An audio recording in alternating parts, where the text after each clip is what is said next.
Hello everyone, welcome to this week's show. It is always a pleasure to have you listening to us on Today Radio or any podcast show, and of course watching us on RTL Play. It is the Lisa Burke Show, and I'm delighted to have a full house today. I've got four fabulous guests, and they are Pierre-Yves Lanneau Saint Léger. I'm trying my best to pronounce this perfect, quite long name, who is the CEO of Forbes Luxembourg and Silicon Luxembourg. And right next door to you I have Jess Baldry, who is the editor-in-chief of Forbes Luxembourg. To my right I have Jenna Elvin, who is Chief Tada Officer and co-founder of Tada Web.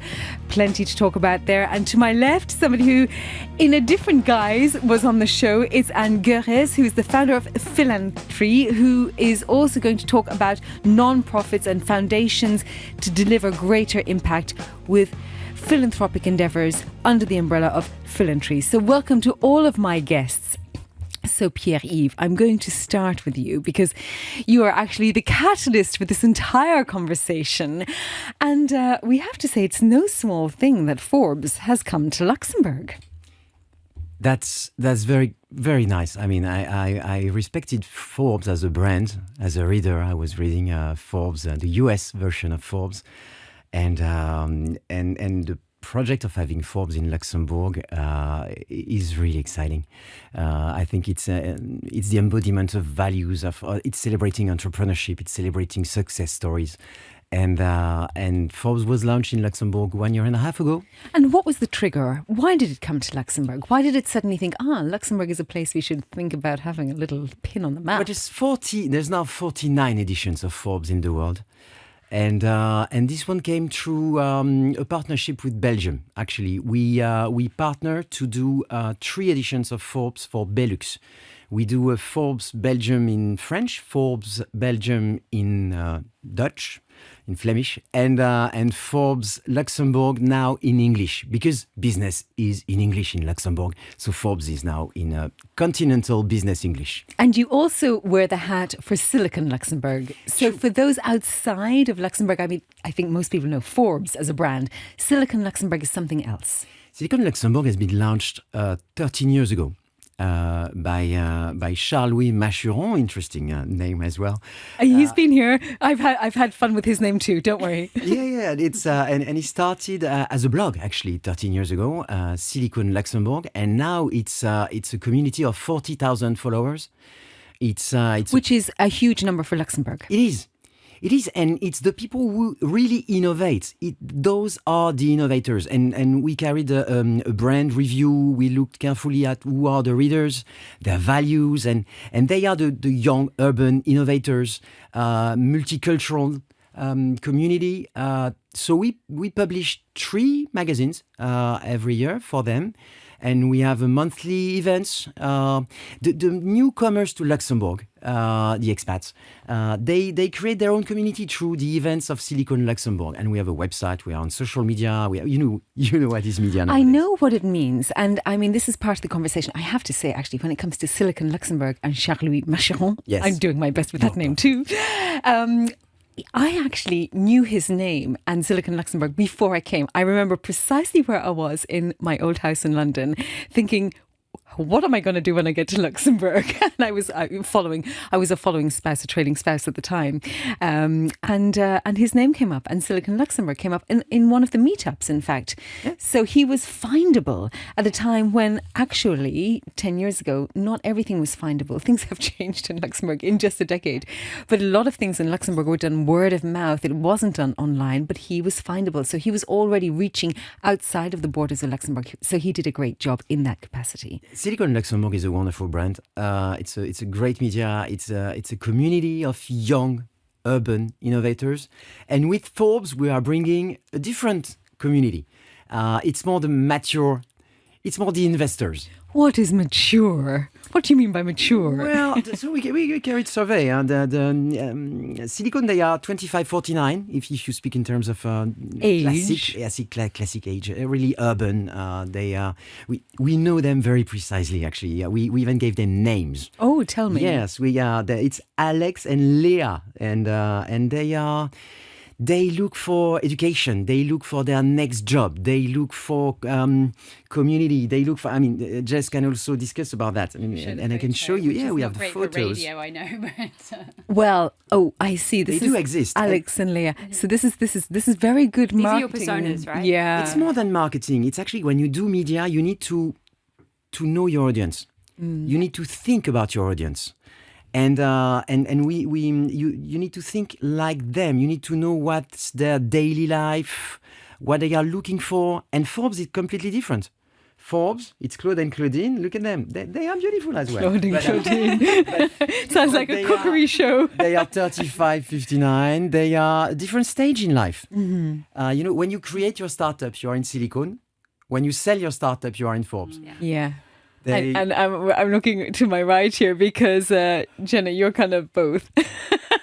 She is both, but she's not being the reader. She is the aspirational figure for both. But we're going to come to you. We're going to come to you because you're the aspiration.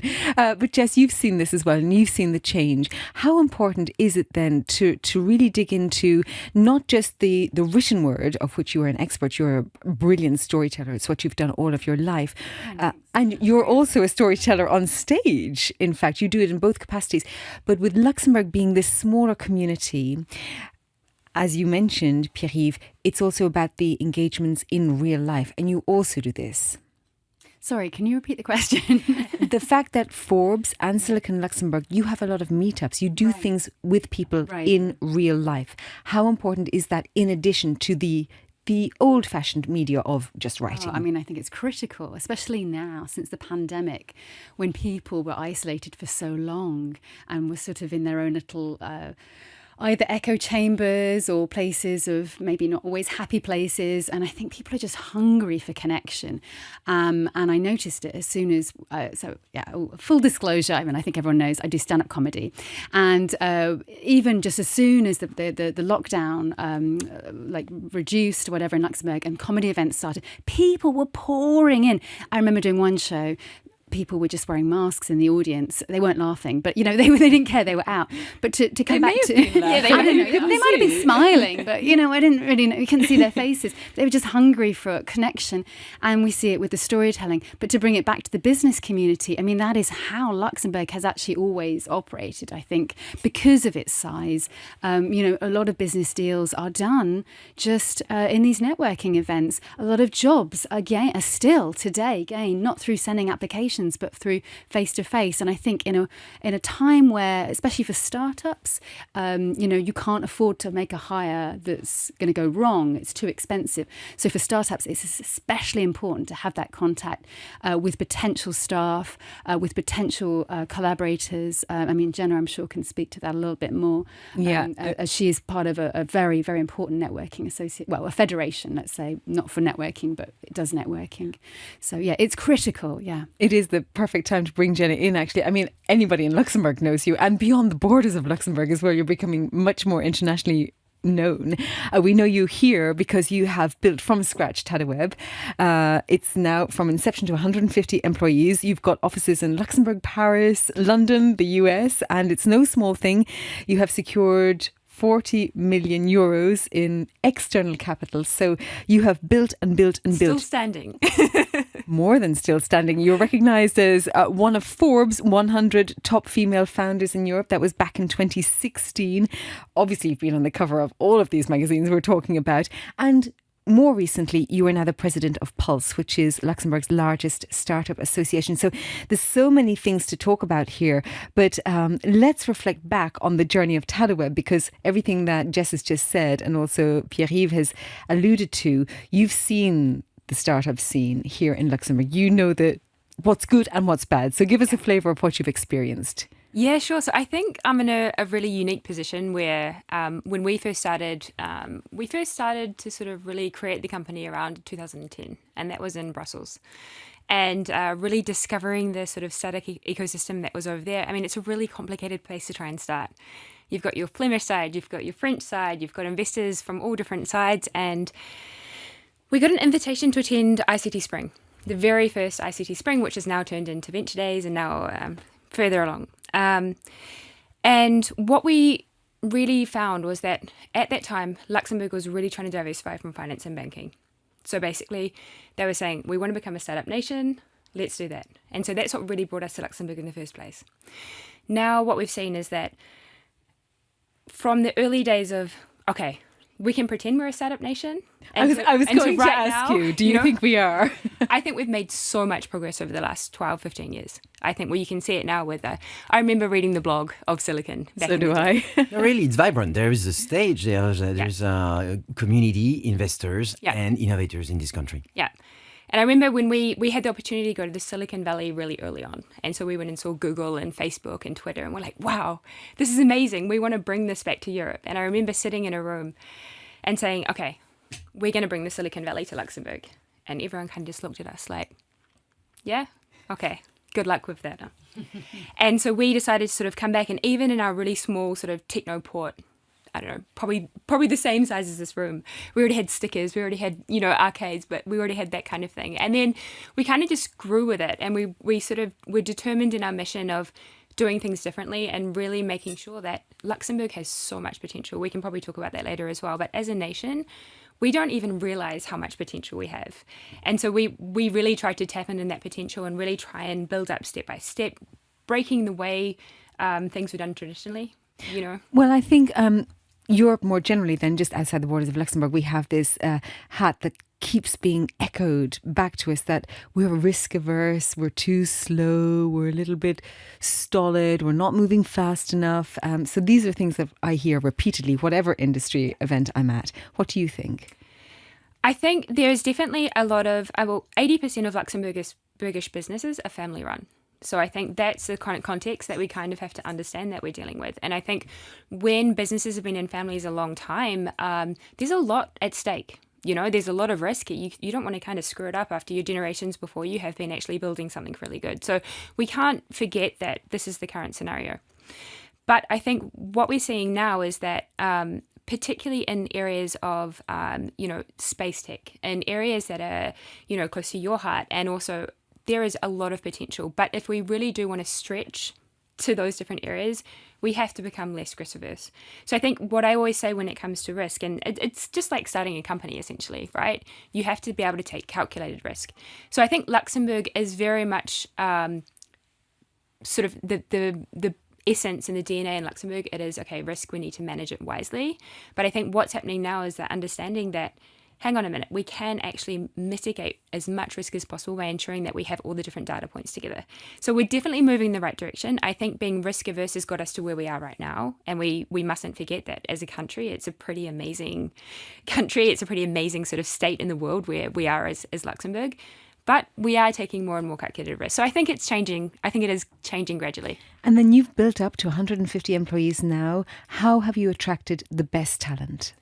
So I'll never forget, I think I've been asked for at least 10 years now, people saying to me, we can't bring good talent to Luxembourg. And I always say, every single time I say, that's not true. And the reason they say that, by the way, is because Luxembourg is an expensive place to live. And nowadays it's quite easy. Well, easy is questionable, but one can employ people in other countries. Yeah. No, it definitely has its challenges. The way we kind of got around it was that we decided to hire the best people for the role, no matter where that was. So sort of pre-COVID, we had 36 different nationalities. So we're bringing in a lot of people globally. And what we did is we had obviously an office that we made sure that everyone had a buddy. As soon as someone arrives from the airport, there's someone there to greet them that's on their team. We really kind of changed up, even if they arrived on a Sunday. And, large corporates and banks, and that's not really the approach that they take. And so we made sure they had a really soft landing. We made sure that we had sort of 5 or 6 apartments around town and in Esch as well, where they could straight away move into. We had someone telling them, okay, when you're at the supermarket, this is milk and this is yogurt. Don't confuse them. But it was the challenges like that we found that people coming into a completely foreign country were facing.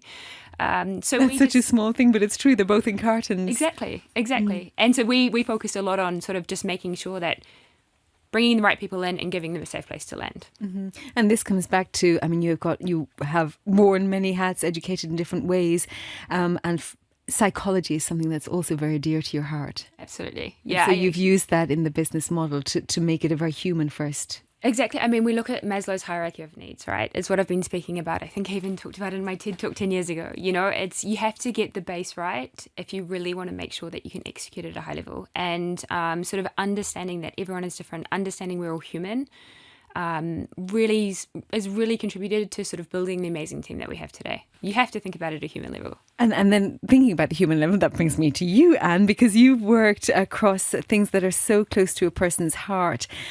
All of your career, really. I mean, you're here to talk about children's cancer because you ran for many years the Krebskrank Clinic here in Luxembourg, which is really donation-based, entirely donation-based. And now you have a completely new role. You are the founder of Philanthropy, which is all about philanthropy. There are many wealthy people in Luxembourg. That's why we have... et voilà! In the magazine in front of me, I have a picture of you. You will be featured in the latest Forbes edition. But let's start with the very basic question. What is the difference between non-profits and a charity and foundations? Because for some people, that's not entirely obvious.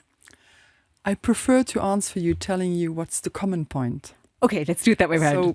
So we start with that. The common point is if you go at the root of the word philanthropy, it's love and human. So it's giving back. And honestly, if it's called a charity, a foundation, or an ASBL, a non-profit, the meaning is the same. It always starts somewhere with a bunch of people that are very committed to a cause or an incident that happened in their life, or they witnessed a situation and they said, I want to give impact on this. I want to change this. And even if it's a tiny bit, and even the greatest, biggest charities, they always started somewhere in a tiny, small place with an idea or something that happened. And I prefer to talk about things that they have in common, because I don't care about what structure there is behind. If it is an entity, if it is a charity, a foundation, or an ASBL, or a family-run foundation, or an asset in a bank. It's the fact of where it starts. And I want to change something. Thought about creating this. So obviously, I mean, you know Luxembourg so well. You know, we were saying it just before I pressed the on button. There are short links to all sorts of conversations in this country. Do you think there is a move towards people wanting to be more philanthropic? Yes, clearly. And I would not only talk about Luxembourg, I would talk in a more broader region. There has been a pretty big shift. So if you go in the history of philanthropy, we had philanthropy in the ancient Romans already, where major families, they financed artists, for example, for the population to have diversity. And then we had in the United States people like Rockefeller or Carnegie who decided saying, I earned so much money with my company, it's not decent for me keeping it. Well, their kids thought different, but jokingly in shows. But for example, Carnegie, he said, I want to fund libraries. I want people to read. I want people to have access to education. And when you look at those histories, it's still the same today. So there are people out there, they really want to do a change. For example, business, corporates, they say, you have different choices. Or you decide once a year you give a check to a charity, or you do it on a smarter way. And that's really changing for the moment. They say, we want to partner with an organization or a foundation. We want a long-term partnership because we want our collaborators to integrate it. It's what my colleague just said earlier. If you are not leading a company, just having your own opinion, you want to integrate your collaborators. You want them to feel well. You want to connect the values of your company with the values of your collaborators. And philanthropy is a very, very good tool to do that. And the last thing also, philanthropy helps, for example, in families to onboard a new generation on an easy way, because it's a way where you are on the emotions and you want to thrive for a better world, whatever, if it's nature, if it's climate justice, if it is healthcare, if it is education. It's easier to find a common value there and to start collaborating on that level.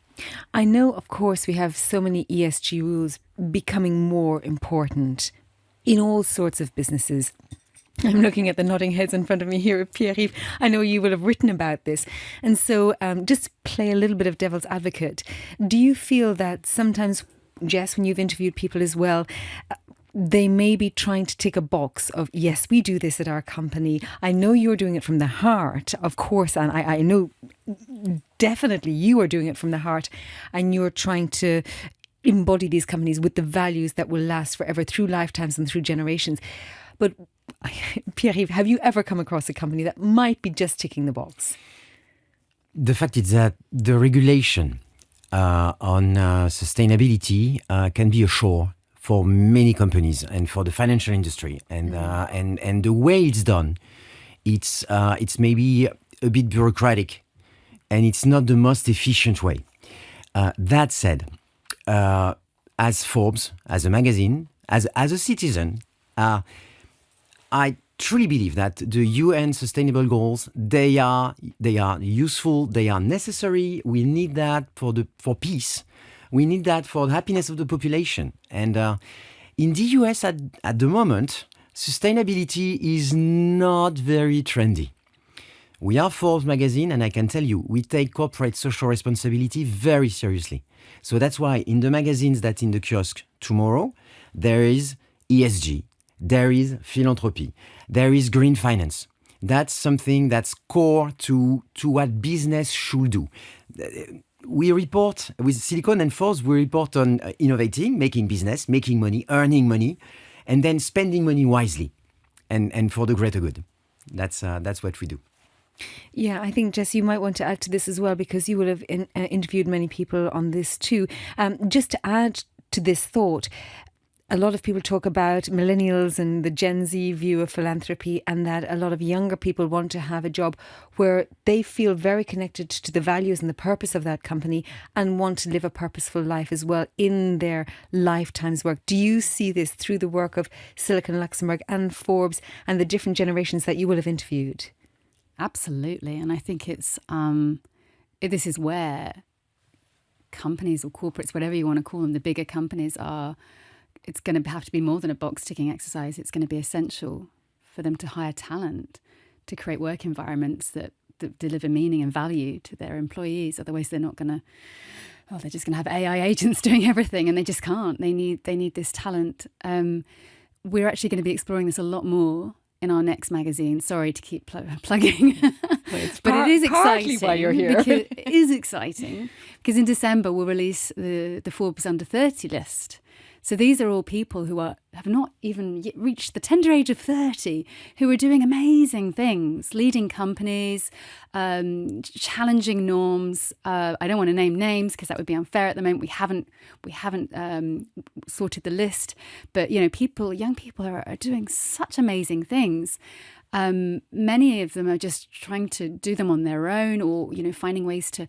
When I think about what I was doing when I was in my 20s, I feel very, wow, just, kudos to them. So all this to say, it's going to be more than box ticking. And I do think there is a real willingness in many companies, but there's just so much going on. There's been so much transformation, especially in the financial sector the last few years. And to keep up with regulations, sometimes, companies are just on the back foot. But I do see a strong willingness. There's some really great groups in Luxembourg. I've completely forgotten the name of this networking group. It's sort of like Women and Sustainability or something like that. And one consultant, she told me she was meeting with some employees of a bank, and this poor guy working there, he was like so upset that he'd just had a kid. I mean, he was really happy to be a dad, but he was like, I can't believe I've done this. He's like, my family live in America. I've had a kid here in Luxembourg, and what am I doing to the planet? Because for my parents to see this kid, I'm going to have to fly back and forth. So employees are thinking about this. And he was having this, what have I done? It's so selfish. But, we have to live our lives. So I'm saying on a personal level, it's not just the new generations. It's us, it's our generations and older, and the boomers as well. I can see you nodding your head, Jenna, because I know where you come from. I see. No, but I know that I know the journey you had to make frequently to see your mother, and it was no small feat. It was, and particularly through COVID times, that was very, very hard. Yeah, 6 times in 1 year. I got a lot of ear points. We can say that.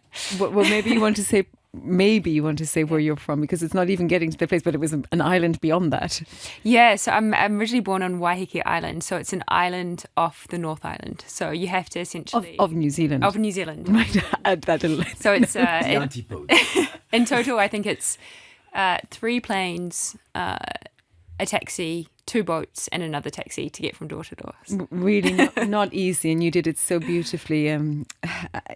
It was a very arduous journey. Anyway, yeah, thank you for sharing that. And I know it's very tough. To your point, Jess, it's very tough on families as well. But here in Luxembourg, and part of the dynamism, this cauldron of creativity, is that we are from all different places, and that's what makes it beautiful as well. Thinking about the 30, I don't know if it's 30 under 30, but the Forbes under 30 list. When you're finding people, one of the things I always think about is, how are you finding these people? Are these people the ones with the loudest voice, the jazziest kind of showcase of themselves, the greatest storytelling? And in your experience of media and interviewing people, how important is their story or their presentation of their story and themselves compared to what their actual output is? And have you seen people succeed where their product might be not as strong as others, but the other person can't tell their story? I hope I'm explaining that correctly. Yeah, that's a really interesting Is the storytelling. Yeah, and on top of that, this might be how you're finding people. And then, of course, with Silicon Luxembourg and Forbes, you're giving them a pedestal and so throwing them on. So I just wondered if you've met people where their story and their self-creation of the company idea or product or whatever service it is stronger than a comparable point with somebody who hasn't got as strong a personal story. 2 answers to that. One about Silicon and the Silicon community. We do many events with Silicon. And in every event we do, the monthly event, the Startup Apéro, there's 100 people, innovators, investors, and they get beer and pizza, and they speak. A founder will speak his journey. And at the end of every session, every time, we have an open stage for open pitch. And the people, they have a project. It could be a spin-off of university. It could be a geek from Amazon who would like to launch something and looking for partners or investors. There's the open stage for innovators who want to pitch something. We have a format called the elevator pitch, where it's the Pfaffenthal elevator and people can pitch in 59 seconds. So we try with our media to give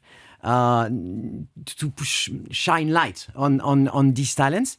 And it's true, some of them, they will never dare doing that. So we need to do our job. And our journalists and Jess, we need sometimes to go find, investigate. Second part of the question, it's for Forbes. The last 3 covers of Forbes magazine, and I'm super proud of that. We love Luxembourgers. We mentioned them. I put 3 non-Luxembourgers who are bringing value to the cover. Yes, maar dat is super. I realize I'm one Luxembourger and only half Luxembourgish because my mother was Dutch, with 4 non-Luxembourgers, and I love it. That's the expat, the people who come to Luxembourg and who create wealth, who create value in Luxembourg. And some of them, they've never been in the press. We put in spring, we put Rolf Zorg. He's German. He created a company I called... could never have guessed from that Rolf name. Zorg. He's the company... Well, the company is based in Schengen. The guy is doing $3.5 billion turnover per year. What does he do? He's doing supplements of healthy stuff. He has a network of distribution. Great explanation.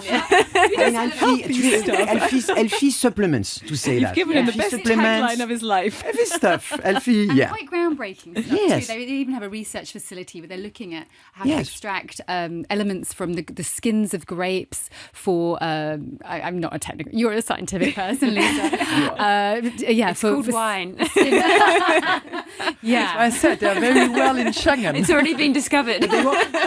It's true. They work with the University of Luxembourg to find supplements that will get you better and in better shape, better feel. So PM International. Stay with Forbes. and thinking the same thing. Lisa, you know the next person to invite here, huh? Healthy stuff to make you better. Feel in your I get it. mental I get it. health, physical I health. understand. So yeah, and I think this guy was not known in Luxembourg. He's never been telling his story in Luxembourg, and I will try to find him and put him on the cover of Forbes magazine. Then Gina, that's something else. In the Forbes, that's in the Cures Tomorrow. It's Adel Al-Saleh. I'm not sure many people know Adel Al-Saleh in Luxembourg. Is the CEO of SES, which just acquired Intelsat. It is the largest fleet of satellite in the world. He's the world leader, Adel Al-Saleh. And you could meet him on the street in Luxembourg City. You will not recognize him. He hasn't been in the role so long. Yeah. Yeah, I mean, he's not. Yeah, he hasn't been in Luxembourg as long as some others. But, 18 months is relatively new, but he's got his feet under the table. Absolutely. Can I approach? Can I answer to what you were saying about how do we select, basically? Because Exactly. let's say if there's someone who's a bit shyer. So we have 2 ways. People can nominate themselves or be nominated by others. So let's say 3 ways. There's the nomination platform. So that's maybe, let's say, for the people who are good at self-promotion or know someone who has recognised them. But we also have our own list, right? That we're people we've spotted who, maybe are not putting... they're really active, but they're spending most of their time on the job, which, let's face it, when you're a startup founder, good luck, trying to run a company and be, present, being, let's say, a personality in the community. So, yeah, we've got those 2. We're going to be looking at everything, not just their social media presence. Personally, I'm a massive introvert. I'm rubbish at social media. And so for me, that's not going to be the only, it's not going to be, I'm quite happy to ask the questions. That would have been a perfect thing to just record for your social media content. But I think that's also great having a person that's more on the introverted side actually going out there and finding these people, because it's not someone just who wants to go and, like you mentioned, sort of find the loudest person in the room. You intrinsically know, okay, maybe this person is achieving amazing things, but we don't necessarily need to know about it. Exactly. And you have that sensitivity to it. People can still apply for Forbes Under 30 Luxembourg 2025. It's until September 2025. You go on Forbes.lu, they're under 30, and you can nominate yourself. 30th of September. 25th. Okay, 25th. Of September. Okay, So 25th. next Wednesday, so including Next Thursday. week. So you can nominate yourself, you can nominate someone. There's just one criteria that doesn't quite fit very well in this room. Yeah. I'm speaking to the listeners, and people watching in video. You can nominate someone, you can nominate yourself. So it's still open. Applications are still open for Forbes Under 30. Well, You guys know someone yes. you'd like to nominate? Yes, well, I will definitely add that. One thing I wanted to add to this conversation is everything that you've described, and Luxembourg is quite an intimate community as well. People tend to know one another in one way or quite a close way, or if you don't know that person directly, somebody will know that person that you know. So how does that affect all of your working environments? Perhaps you can be a little bit more extended from that because you're jumping around the world, Jenna. But Anne is rolling her eyes at me here. I mean, from the point of view of creating the business, I can imagine there are good parts of it. So one part of this question is about creating the business. The second part is about investigative journalism. So I'll let just that sit with you guys, and I'll turn to you, Anne, because I can see the smiles. Honestly, I work a lot on an international base in Europe, and people are always amazed how quickly we set up relations in Luxembourg. But that's basically, we are all one big family here. So I was born in Luxembourg, raised in Luxembourg. I lived for 20 years in other countries, and I came back and I said, I'm going back to my village. Personally, for me, it is above all a big advantage. For example, in my former position I had, having to deal an urgent matter with a minister, it can be done in 24 hours. There is no other country where this is possible. Calling someone and saying, could you help me getting directly through that and that minister, or could you get me to that and that director of that company because I need to reach out to them. It's possible in less than 24 hours. And honestly, that's great. It's an opportunity. And that's something that we see also with the younger generation coming up. They are much more collaborative than our generation was before. We are, but there's always this little hint of competition. they are much less in a competition sense, at least what concerns non-profit organizations. And what do you think? That is absolutely true. For sure, I can think about the way in which I was educated, although I'm not sure that's changed for my children when I see the way in which things are marked and everyone's given a number in the class. But a lot of our education system instills that competition. So why has it changed? Yes and no, because even in Luxembourg, the educational system changed. I have 3 children, so in I saw it some changing. schools. In terms of quotes, for example, in elementary school, they don't have quotes anymore. So it is positive and negative side effects about that. But I really think that the young people today, at least from what I see in my business, is they don't want to do things alone. They really want to do things in circles or in families or in groups. And that's good. It's good for the development. It's good for the resilience. Well, it's good. Periods like COVID period has really had a major impact on everyone, but specifically on our young adult population, because all in a sudden they were super isolated. And I said, it was said earlier today, the post-COVID time made almost like a backdraft on relations. And honestly, we see it a lot in younger initiatives, at least on philanthropy. They don't want to do philanthropy alone. Yeah. They really want to collaborate. And not only in Luxembourg, also around with other countries, with other continents. So with this very, coming to you, Pierre-Yves and Jess, with this lovely intimate community, this village that Anne has returned to after 20 years being in other places, how can you best do your job when you also want to probe and push? It doesn't have to be a negative way, but just to ask the questions and to hold people or companies to account. How can you do that and maintain relationships? And it's very important to do that because with Silicon and with Forbes, that those are brands. They mean journalism. They mean ethics. They mean integrity. And I'm super happy and proud that Jess accepted to join as editor-in-chief Silicon and Forbes, and because she's bringing this ethics, this journalism, and we also have methods. We work in teams. It's not one person deciding. We have a team of journalists. We have editorial decisions, and it's a community as well. We do media in print, digital, social, and events. When I mentioned that we have an open stage, people can come to us and see we are here in the media. People can see our face, listen to our voice. They can contact us. They can send us the press release. They can contact on Facebook, Instagram, LinkedIn. They can come to us in the events and say, I have a story to tell. I have a project. And then what we do, and I can let Jess speak about that. We fact check. And we don't tell something that's not been vetted in the best journalistic way. Yeah, I think it's a really challenging environment because it's such a small place that I think there's a real genuine fear of failure. Every day people are like, maybe there's a blame culture. I don't know if you can speak to that, Anne, but a little bit of a blame culture maybe in some companies and maybe in the public sector. I don't know. So people are really afraid of making a mistake. And I think that's what that fear sometimes enters into their relationship with the media. And so that's where this sometimes I've felt kind of, a little bit of desire to control from, let's say, the bigger company's side, wanting to control the message, like, we'll read the article before it's published, of course. I'm like, no, you won't. We're an independent media. We observe the Journalist Code of Conduct. I can share the facts that I've taken away from this and that I'll be putting in the article with you. And I understand it's a partnership. We don't want to burn bridges with people. So it's really about building trust. And I get that it is delicate. I've been working in Luxembourg as a journalist for 15 years, and I've really struggled with this, actually, because sometimes you're just like, I don't want to speak to any companies because they're just trying to control the message.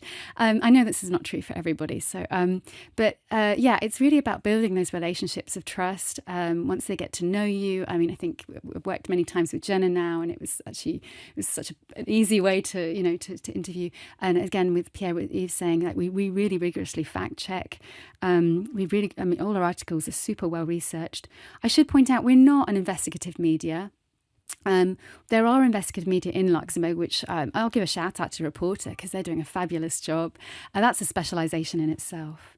And there is also another platform called the Initiative pour un devoir de vigilance, and that's a federation of about 15 civil organisations, and they do lead investigations. So these are all media that I'm watching and using them as research. But at the end of the day, it's you have to be really tough with the businesses, but at the same time maintain a relationship. So it's tricky, but I think we've struck a good balance so far. What do you think, Pierre-Yves? He's not going to say it. No, I'm very. I really believe that journalistic integrity is at the core of what we do with Silicon and Forbes. And for the Forbes under 30, for instance, it's many people jump in and say, I volunteer to be part of the jury. No, my friend. No, my friend. There's no shareholders and no handouts. Yeah, sponsors. No sponsors. Yeah. We have anything to say about the selection of the under 30. This is journalistic job. This is the editorial team that will work on that. Very clear. Well, but that's new. That's new in Luxembourg. And it's very welcome. I wanted to just underline the word ethics because I know actually very recently, Jenna, you've spoken about this in combination with the new world we're entering into, which is the world of AI. And I think with your psychology background as well and the human-centric approach that you have always spoken about, and anybody who has ever spoken to you, it comes out within the first few sentences. You can feel this. It's more about the relationship building. Of course, you've got the tech company as well, but the two have always been combined. And it's really at the core of who you are and everything that you have bestowed upon the people who have come to work with Tadaweb as well. But back to the ethics and AI, this is very, very fast moving. And I'm quite sure people are looking up to you as well, and really would like to know what you think. Yeah, I think maybe just I will jump on that point in just 1 second. I just maybe want to touch 2 seconds on the point of Luxembourg being small. And I kind of want to go for it. Play a little bit of devil's advocate because, it's amazing and everyone knows each other and, it is one big family. And I agree with that. And you see the same faces over and over again. From a startup perspective, however, it can be extremely dangerous because you have the ability to connect with ministers, with a lot of people, with the right decision makers. But you can often test your product here in Luxembourg and everyone will say, wow, that's amazing. You have adoption. You have, everything is going amazingly well. And you say to yourself, well, okay, if it works like this in Luxembourg, it's going to do exactly the same in Belgium. It's going to do exactly the same in France. It's going to do exactly the same in Germany. And it is simply not the case. So I think there are many, many positives, as we've heard, of Luxembourg being a small unified country, but we have to be very vigilant, and our startups need to be extremely vigilant that just because it works here does not mean it can scale out widely. So I just wanted to get that last point across. So it's not a good test bed. It can be. It depends on what. Like you look at Salon Key. Like Tom is my vice president at Poles, amazing guy, amazing company. Xbond's one of the best funds in Luxembourg, just the perfect mix of amazingness. And they managed to scale in Luxembourg, and now they're doing amazingly across Europe. Their metrics are just really insane. So I wouldn't say that it's the case for everyone. I'm just saying it is one point. It's like when you show your mum, right, or your dad, and they're like, wow, that's the best thing I've ever seen. It depends on the you sometimes need to ask other people as well. My children wouldn't say they would say I say the opposite, but I just wanted to get that little message across, just to saying, when you are trying to build something, when you are present, when you are pitching on the stages of Silicon Imperos and things like that, make sure you do also think about a little bit outside of Luxembourg. Now, the question of AI. Yes. I think, I'm going through it right now. I mean, I stopped the team working at Tata for 3 whole days, and we just did a hackathon, and we just did it from the operations team to the customer facing teams to the sysadmins to every single person. And my HR team built the most amazing, application to find good talent. So it's really everywhere. And I think when it comes down to ethics, I think, and this is what I've actually always said, is that now is a pivotal time where we have to decide and make the rules. If we don't ensure that we have our sort of handle over what we accept and what we don't accept, how we contribute to the models right now, what information are we actually feeding into the system, what legislation do we have, all of that, if we don't get it right now, AI is a bullet train, right? And if you miss it, it's gone. And that is exactly the same case for ethics and AI. And we just have to set the rules now. And it's everyone's obligation. What are we putting into the models? How are we interacting? What are the giants setting as rules? We all have to be held accountable, because if not, things can get pretty crazy. But there is a way to use AI then to almost have everything that you're working to, Anne, integrated automatically, to have the philanthropic mindset, to bring that humanness, to make it an ethical value, to have philanthropy as part of one's earning potential. I mean, again, you said it, it's not a new concept. Philanthropy has been something in various religions and various cultures. It's been there for many, many years. So why did we ever lose it, actually? Why don't we ever lose? Why did we ever lose that? I mean, I know it's a cultural thing as well, but two parts really. One is that I think we could, on this bullet train that is AI, there might be ways in which we can become philanthropic without even choosing to. It could be automatically integrated into our systems of thinking and everything. I have online. to say, I'm an AI fan, and my son, he's becoming an AI engineer, so I'm probably not the best opponent to AI.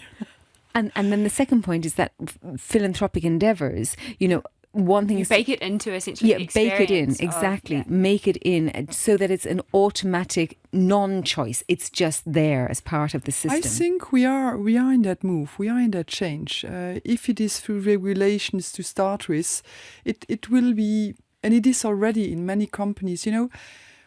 I have to start somewhere else. When I'm working for 20 years in non-profits, and the first companies where I went to get funds were Anglo-Saxon companies, because they had culturally already that sense of giving, the sense of sharing. They had already financial and legal framework to be able to give and to share.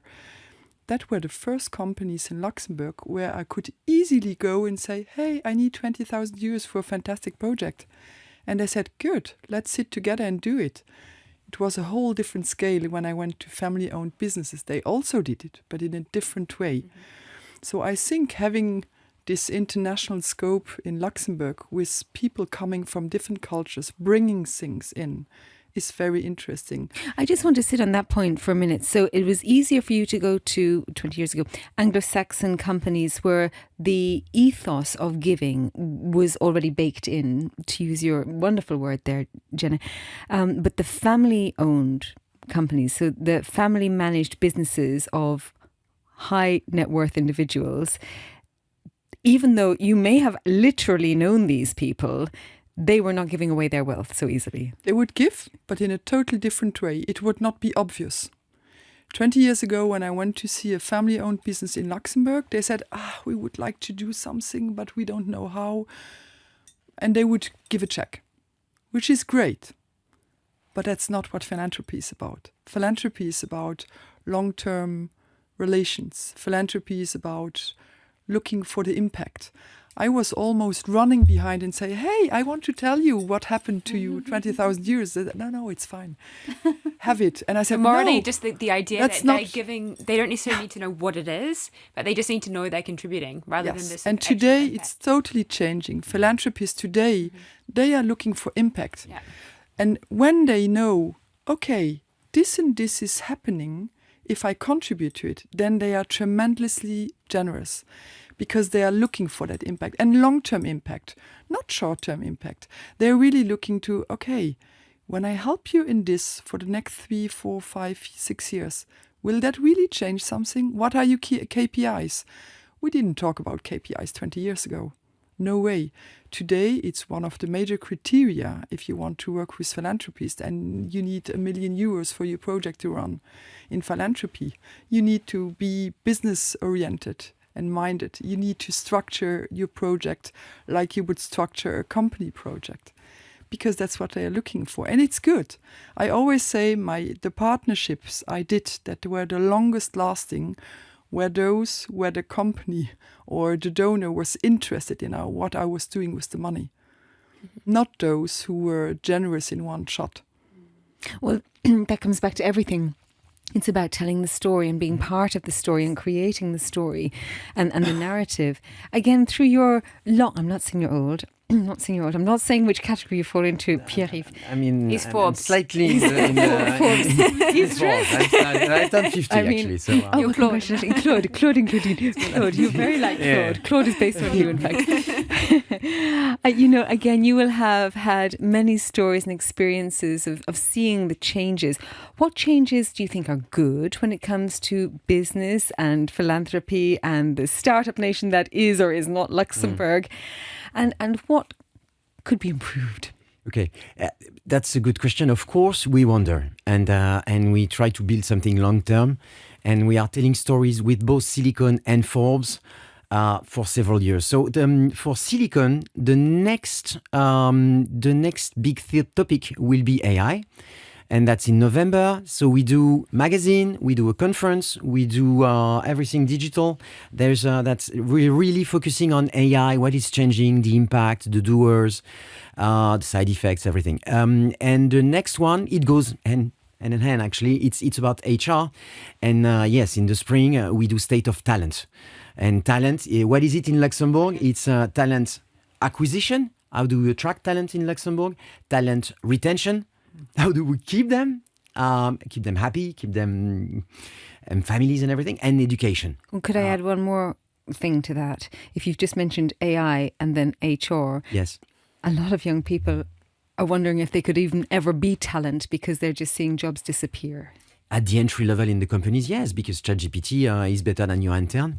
So, no, but it's true. Maybe I can jump in there. I don't agree neither. It's the entry level. We see that in the stats. Actually, it's the entry Jobs level are that changing. Are They are not disappearing. They are really changing. It's when the internet raised. Mm-hmm. We all thought, there are many jobs, they will disappear. It's a catastrophe. It's really an opportunity. We need to change and we need to adapt. And it's the responsibility of the companies, the managers, the HR directors. And yes, we will tell this story. And Jess is working on that, actually. You didn't quite answer my question. In your experience of the things you have observed in your lifetime, tell us some good stories, some good anecdotes. I want some good anecdotes here, and maybe some things that you think could be improved. You told me what's happening in October with Silicon Luxembourg. Yeah, no, I think in the media industry we adapt. What has hit you over your experience of stories that you've felt over your career? What really impacted you? Positive or negative? What sat with you that you couldn't quite get rid of? Let me reflect on that for a second. Jess. Jess. Sorry, Jess, throwing you in the hot seat here. Is this in relation to really? AI or? No, in relation to just things you have observed, really, through your journalism. You will have met so many people, interviewed so many people, seen things for better and worse. And I'm quite sure you have picked up on stories which reshaped things in the next 5 years, or people you thought could shape things and then things went wrong. I mean, this is just the nature of If you don't have one yet, I can go. Go for it, yeah. Because I heard something. So I was sitting down doing an interview. My CTO Tracy Turin is over from the US right now, and she's an amazing woman. Been in Microsoft for 25 plus years, just really cool. And she made a point the other day, because we had the question, why are there not enough girls in STEM, right? Mm-hmm. And she said, it's not true. She said, there are so many female doctors. There are so many female scientists. There are so many females in areas where they understand that there's a mission. They can actually help people. They can bring about impact. And she said, there are still kids in math and that kind of thing. And it got me thinking, because when I created my first startup when I was 18, it was, which I thought was just a law school project, it was to bring solar energy to the Marshall Islands for the first time. And I was like, cool, we can bring electricity to a group of islands that have never had electricity. As a result, they got refrigeration and street lighting, and street lighting directly contributed to the decrease in violence in the street. And that was really what got me thinking about entrepreneurship and startups and everything like that, was because, wow, I can actually build something that can have an impact. And so why I'm sort of going back to that story is I think what we need to do now more than ever before, not only for girls in tech, but for young people, the next generation in tech, is we need to get them excited and are able to understand that the work they do now can have significant social impact or significant financial impact. And I think the more we have those role models and the more we have those stories, that's absolutely my mission and sort of my takeaway from that discussion yesterday. I mean, you are an amazing outlier. Let's just start with that. But to your point of the CTO on the comment about, yes, there's many females in science, and there are more females probably going into medicine than males. The biosciences, the life sciences, it's not the case with some of the engineering, the mathematical, computer sciences. So on average, it is because probably we need to 50-50. insert that mission there. Yes, That's what's missing. And so if we Promote can it get the mission and into promote it. Yeah. Yes. If we can get the mission into those areas, I'm sure that we'll see an increase in at least a bit of But for example, in Luxembourg, we have a very nice ASPL called Journalistic Luxembourg, which have great programs, and it's in all schools in Luxembourg. They promote science. They invite young people to enroll, girls and boys, and then everyone is winning because they take them to fairs, international fairs. Last year they went to Vegas, this year they go to Bali. So it's really fantastic destinations. They're very Again, lucky. an ISBL closing the gap Yes. somehow. We have 1 minute and I want your story. So I gave some thought. Because yes, in my lifetime. So I started working before the email. Actually, I started working in 1997. So I'm floppy disk. Already at that time, not really. And already at that time, there was like, technology is arriving. And the more technology you have, the more human you need. And I feel that more than ever now. And what I'm doing now with the Forbes especially, I'm doing every month a talk at B17 talks. And I always say, there's no camera, it is not recorded, it is just human. And let's have a free speech and that human touch, purely human. It's energizing for the audience. And the people on stage, they also feel that. And to answer your question, it's that. I think the human interaction is even more needed the more technology we have, and that will stay true. Well, what a perfect way to end my show, because this is all about human interaction. Yes, okay, there's a few cameras around in that, but it's only because I want to share your wonderfulness with a greater audience. Thank you all so much for being here. And of course, we're going to promote everything. I will put the link into the final applications if you want to self-promote yourself or just suggest somebody who is under 30 with a great idea. We will add to all of that. And best of luck with everything that you're doing. Thank you. And Jenna, I have absolutely no doubt you're just going to continue to soar with your fabulous company and everything around that. So thank you all for being here. Thank you.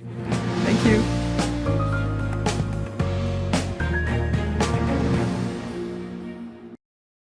Original podcast.